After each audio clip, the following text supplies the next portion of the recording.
श्री राधे। प्रश्न है,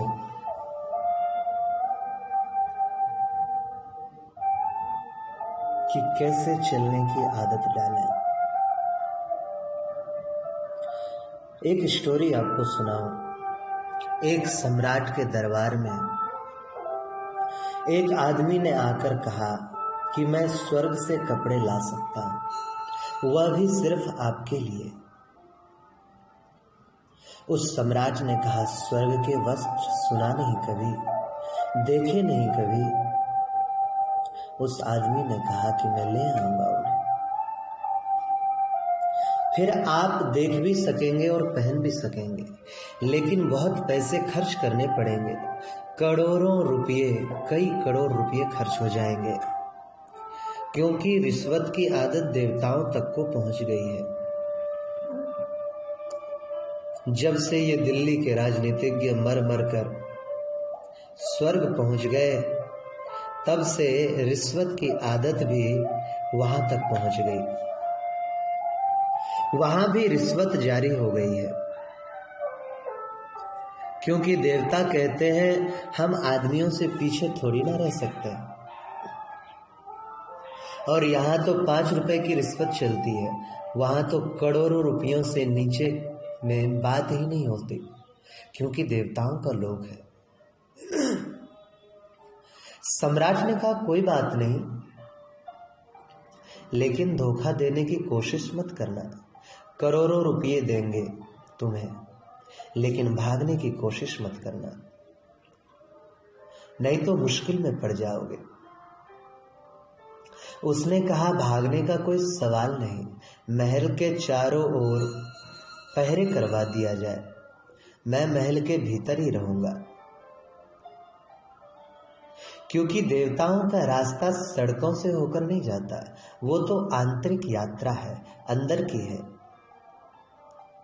वहीं से, अंदर से ही मैं कोशिश करूंगा। उस आदमी ने 6 महीने का समय मांगा और 6 महीने में कई करोड़ रुपए सम्राट से ले लिए। दरबारी हैरान थे और चिंतित थे, लेकिन सम्राट उनसे कहता था कि घबराओ नहीं। घबराने की बात क्या है, रुपये लेकर जाएगा कहां महल के बाहर। 6 महीने पूरे होने पर पूरी राजधानी में हजारों लाखों लोग इकट्ठे हो गए देखने को। वह आदमी ठीक समय 12 बजे जो उसने दिया था,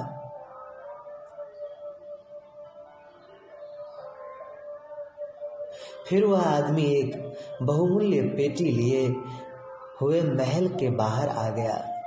अब तो कोई शक न था, शक की बात न थी। वह आदमी और जुलूस महल पहुंचे। दूर दूर के सम्राट, धनपति, दरबारी इकट्ठे थे देखने को। उस आदमी ने पेटी को एक तरफ रखा और कहा कि ये लो, मैं ले आया वस्त्र। अब आप मेरे पास आइए, मैं देवताओं के वस्त्र दे दूं, आप पहन लें। महाराज ने पगड़ी दी, उसने पगड़ी को उस पेटी में डाल दी।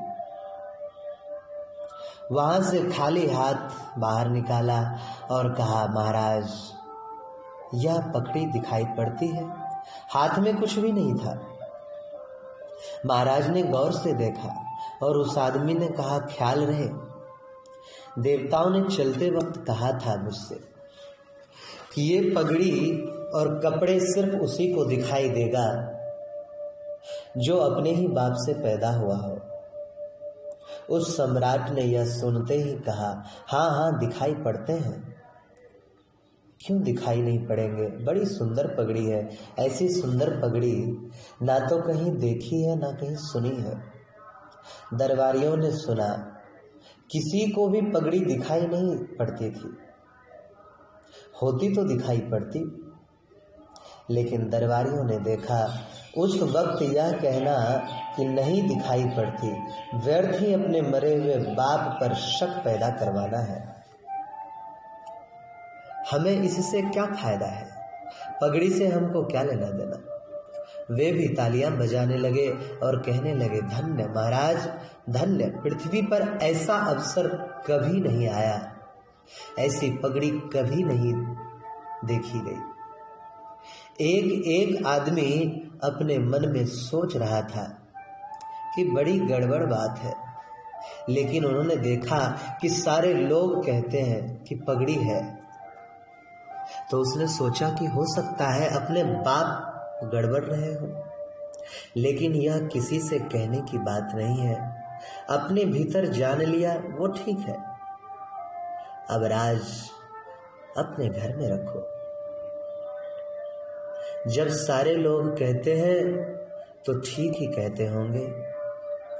जिसको जितना डर लगा वह और लाइन से आगे आकर कहने लगा, वाह महाराज, धन्य है, क्योंकि उन्हें लगा कि कहीं पास के लोगों को शक ना हो जाए कि यह आदमी थोड़े धीरे धीरे बोलता है। सम्राट ने देखा कि जब सारा दरबार कह रहा है तो समझ गया वो कि अपने पिता गड़बड़ रहे होंगे। अब कुछ बोलना ठीक नहीं, जो कुछ हो, कपड़े हो या ना हो, स्वीकार कर लेना ही ठीक है। पगड़ी पहन ली उसने जो कि थी ही नहीं, कोट पहन लिया उसने जो कि था ही नहीं। एक एक वस्त्र उसका छीनने लगा, वो नंगा हो गया, आखिरी वक्त रह गया, तब वो घबराने लगा। ये तो बड़ी मुश्किल बात है, कहीं कपड़े मालूम नहीं होते, बस एक अंडरवियर रह गया। अब यह भी जाता है। और उस आदमी ने कहा कि लीजिए महाराज, ये देवताओं का अंडरवियर पहनिए, इसको निकालिए। अब वो जरा घबराया, यहां तक तो गनीमत थी और दरबारी है कि ताली पीटे जा रहे कि महाराज कितने सुंदर मालूम पड़ रहे इन वस्त्रों में। उस आदमी ने महाराज से धीरे से कहा, घबराइए मत महाराज, सभी को अपने बाप की फिक्र है, जल्दी निकालिए नहीं तो झंझट हो जाएगी, लोगों को पता चल जाएगा। उन्होंने जल्दी से अंडरवियर निकाल दिया, क्योंकि यह तो बड़ा घबराहट का मामला था। वह बिल्कुल नंगे खड़े थे और दरबारी तो नाच रहे खुशी में कि धन्य हो महाराज, जबकि एक एक आदमी को राजा नंगा दिखाई पड़ रहा था, लेकिन अब कोई उपाय नहीं। रानी भी देख रही है कि राजा नंगा है, लेकिन कुछ कह नहीं सकते। वह भी तालियां पीट रही है कि महाराज इतने सुंदर आप कभी दिखाई नहीं पड़े। और तब उस आदमी ने कहा, महाराज, देवताओं ने मुझसे कहा था कि जब यह वस्त्र महाराज पहन ले तो उनकी शोभा यात्रा निकाली जानी चाहिए। राजधानी में लोग आपकी प्रतीक्षा कर रहे हैं। रास्ते के किनारों पर हजारों लाखों लोग खड़े हैं, वे कहते हैं कि महाराज के हम दर्शन करेंगे। रथ तैयार है, आप कृपा करके सवार हो जाइए। अब बाहर चलिए। अब महाराज और भी घबराए। अब तक तो कम से कम दरबारी थे, अपने मित्र थे, परिचित थे, घर के लोग थे, अब ये नया झंझट। और उस आदमी ने राजा के कान में कहा, घबराइए मत, आपके रथ के पहले ही एक डुगडुगी पिटती चली जाएगी और खबर की जाएगी कि ये वस्त्र उसी को दिखाई पड़ेंगे जो अपने बाप से पैदा हुए। जैसे ये आदमी भीतर है वैसे ही बाहर के आदमी है, सब तरफ एक से बढ़कर एक बेवकूफ आदमी है। आप घबराइए मत। अगर आपने इनकार किया कि मैं बाहर नहीं जाता हूं तो लोगों को आपके पिता पर शक हो जाएगा। राजा ने कहा, चलो भाई, एक बार आदमी झंझट में पड़ जाए तो निकलना कैसे हो बड़ा मुश्किल है। जो आदमी झूठ में पहले ही कदम पर रुक जाए वह रुक सकता है, वह बच सकता है। जो 10-5 कदम आगे चला जाए उसके लिए मुश्किल हो जाती है। लौटना ही मुश्किल, आगे जाना भी मुश्किल।